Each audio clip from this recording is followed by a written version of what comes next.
bienvenue dans ce nouvel épisode d'Audio Plastique. Et aujourd'hui, on va parler des figurines de dinosaures de la marque Papo. Mais qu'est-ce que c'est que ce Beans encore? Je critique trop Lego, je trouve ça trop cher apparemment, donc du coup j'ai décidé de passer à autre chose. Ah non, mais c'est pas possible! Change de disque, mon dieu de bonsoir! Mais... Tiens pas de mais! Tu me vires ce bordel et tu parles de Lego Star Wars! Oui monsieur. Monsieur Norbert! Non mais oh! Des dinosaures en plastique, t'en mets n'importe quoi! C'est en vrai, les figurines Papo c'est super bien.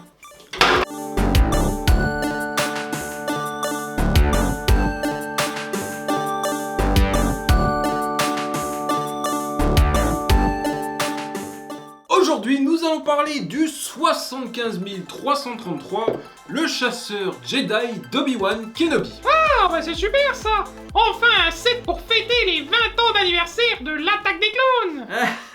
J'aurais aimé pouvoir te dire oui, mais il n'y a même pas le logo spécial sur la boîte et de toute façon, c'est tout ce qu'on aura apparemment. Dans la boîte, 282 pièces, de quoi assembler l'intercepteur léger de classe Delta 7, plutôt sympathique, de plus de 7 cm de haut, 25 cm de long et 13 cm de large. Le tout pour la somme de 34,99 €. Il n'y a pas à dire quel plaisir de retrouver un de ces petits chasseurs en Lego. Surtout que celui-ci est très réussi, malgré une planche de stickers assez conséquente. Alors oui, certains m'ont fait remarquer que je n'avais pas parlé des stickers du ATTE.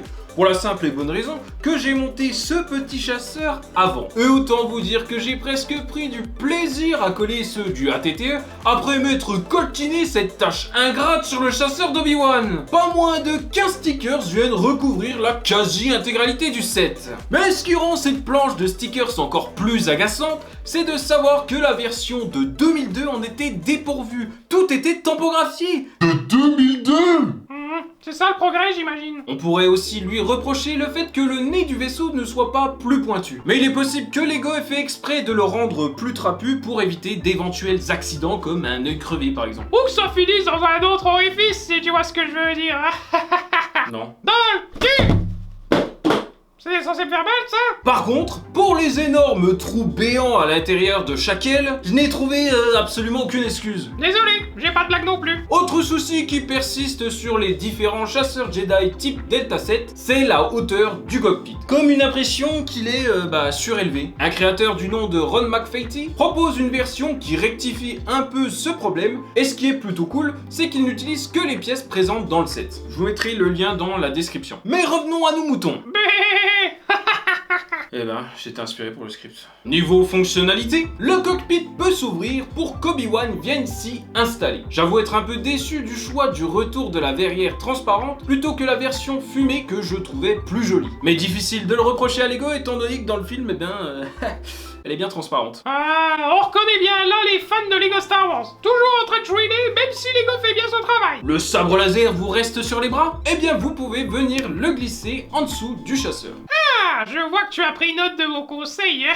Ouais, on verra bien ce que ça donne. Oh, t'inquiète, ça va mordre à l'hameçon direct. Ce rangement rappellera de très bons souvenirs aux possesseurs d'anciennes versions de chasseurs Jedi. Pendant que nous sommes en dessous du chasseur, il dispose d'un pied d'atterrissage. Ah, bah ça c'est cool. C'est vrai, mais ça aurait été encore mieux avec les pieds d'atterrissage à l'arrière, et une nouvelle fois, la version de 2002 en disposait. Sinon, R4 peut venir s'installer à sa place de copilote. Enfin, seulement sa tête. Mais c'est horrible. Mais elle peut tournicoter dans tous les sens. C'est quand même horrible. Pauvre R4. Et les designers ont bien pensé à créer un emplacement exprès pour venir y cacher le reste du corps de R4. Ce qui est un excellent point. Évidemment, le chasseur est équipé de lance-stud nouvelle génération. Malheureusement, on n'a pas grand chose à mettre en face. Oh, ça t'arrange bien, non? Ouais, carrément. Petite nouveauté sur ce chasseur, c'est l'arrivée d'une antenne de communication. Ça ne mange pas de pain, ça fait seulement 3 pièces, mais c'est vraiment une chouette attention de la part des designers. A noter que ce souci du détail n'était pas de mise sur la version UCS, c'est dire. Oh, par contre, une fois que vous avez fini de faire mumuse avec, eh bien, vous n'avez aucun compartiment pour la ranger. Titre.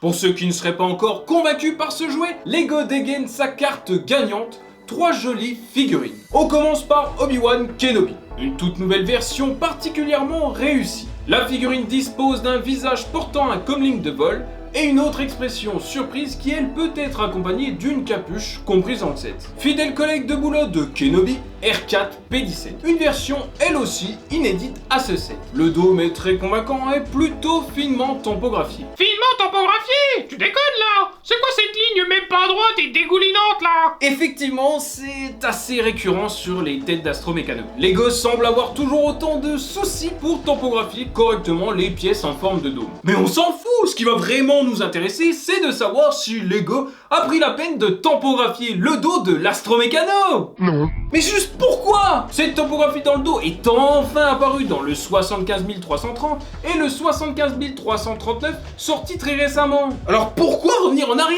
Oh, le set est sûrement pas assez cher. Et pour terminer, la magnifique figurine de Toonui. Vous voulez une seule et unique raison d'acheter ce set? Eh bien c'est cette figurine qui fera pencher la balance. J'ai beau adorer le set, la simple présence de cette figurine m'a décidé de le prendre Day One au prix fort. Ah là là, ils sont forts ces cons quand même. Bref, c'est vraiment un chouette produit. Ça faisait longtemps que je n'avais pas eu autant un coup de cœur pour un produit à ce tarif. Le chasseur est très sympa malgré quelques petits défauts qui sont globalement assez simplement modifiables si le cœur vous en dit. Et les 3 figurines viennent finir de me convaincre à l'ajouter dans ma collection et à aller même lui laisser un petit bout d'étagère. C'est vrai qu'il est sympa. Il ne me reste plus qu'à vous dire à je sais pas quand parce que bah oui, nous allons faire une petite pause. Ah bon? Déjà pour nous reposer, mais accessoirement pour réfléchir un petit peu à l'avenir de la chaîne. Ah, mais tu pouvais pas le laisser jusqu'au bout. Non, non, ça me stressait beaucoup trop. Bon allez, à bientôt. Ciao les médios. Wouh! Hey, tu veux une astuce pour avoir plus de commentaires sous ta vidéo du chasseur d'Obi-Wan? C'est quoi cette histoire encore? Promis, ça va marcher à tous les coups. Bon allez, balance. Pense à mettre le sabre laser d'Obi-Wan à l'envers pendant la présentation du set. Tu vas voir, ils vont tous être en train de chouiner. Oh Dieu plastique, t'as mis ton sabre laser à l'envers, trop nul. Et bim, ça fait du commentaire pour le référencement YouTube. T'es vraiment une crapule en l'air. Mais tu sais quoi, vas-y, je vais tenter le coup.